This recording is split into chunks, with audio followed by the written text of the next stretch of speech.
Првата точка во која што разговаравме, како што кажавме на претходната седница, беше усогласувањето на минималната плата според параметрите кои што се пропишани со Законот за минимална плата. Малце суптилно од страна на претседателката на овој совет беше напишан дневниот ред, каде што дозволи да се разговара само во членот 4 став 1, каде што се параметрите од усогласувањето на минималната плата. Како што знаеме, имаме три параметри: бруто домашниот производ порастот, порастот на минималната плата и трошоците за живот. Министерката Јагода Шакпанска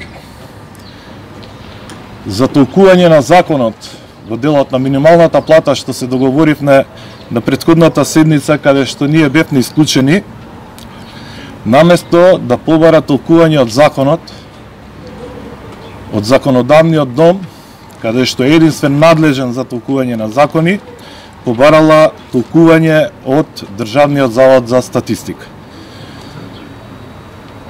И во целиот одговор на барање на мислење од Државниот завод за статистика добивме едно неразбирлив одговор, кој што ќе ви го прочитам.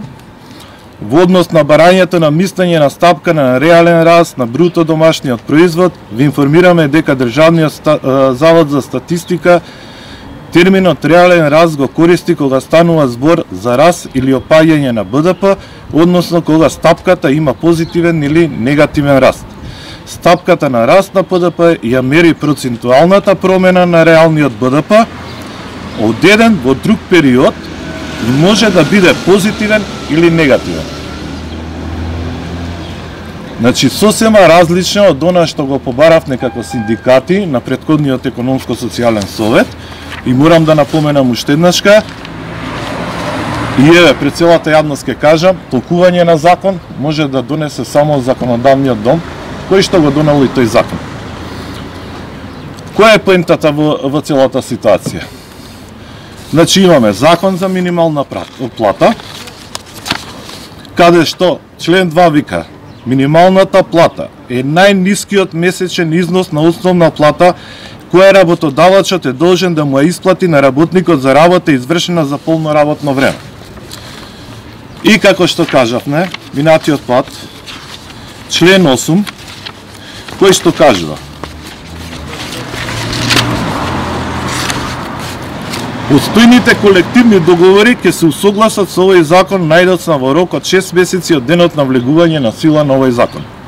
Одредбите од колективните договори кои нема да се усогласат со одредбите од овој закон во рок од ставот 1, значи од 6 месеци, на овој член престануваат да важат. Што се случува? Се случува дека можеме да разговараме за усогласување на минималната плата во овој период, но не можеме да донесеме политички договор за да помогнеме на осиромашениот работник. Европската директива гласи дека минималната плата треба да биде најмалку 60% од просечната плата. Ако во овој период ги земеме параметрите дека 50-60 илјади работници изгубија работното место, кои што 80% се со минимална плата, доаѓаме до заклучок зашто минималната плата расте во Македонија. Значи, сето ова е доведено сме доведени во една заблуда како работници, во кој што минималната плата расте врз основа на работниците кои што се со минимални примања и ја изгубија работата. Затоа ние бараме подитно, значи подитно,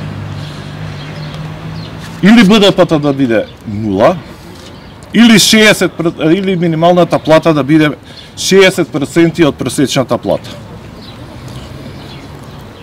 Популизмот кој што го пласира оваа влада и неспроведувањето на законите во целост, повеќе нема да ги толерираме.